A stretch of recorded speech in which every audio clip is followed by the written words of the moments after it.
काय तुझं नुसतं अभ्यास अभ्यास अभ्यास अभ्यासाचं तुला काय भूत लागलंय का?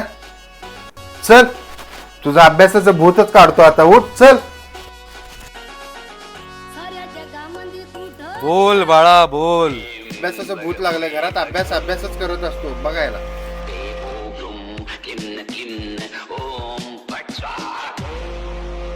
होती गरिबीचीच नवी होती परिचित माहेर गावी कंबर कसू. काय झालं तुमच्या मुलाला? माझ्या मुलाला अभ्यासाचं भूत लागलंय. एक मिनिट इकडे ऐका तुम्ही. अहो तुम्हाला माहिती आहे का, आपल्या समाजामध्ये हे भूत लागलं ते भूत लागलं असं सगळेजण म्हणत असतात, पण अशा प्रकारच्या गोष्टी काहीच नसतात. डॉक्टर बाबासाहेब आंबेडकरांचं काय अप्रतिम वाक्य आहे, ज्या दिवशी या देशातल्या या समाजाच्या अंगामध्ये छत्रपती शिवाजी महाराजांचं नावाचं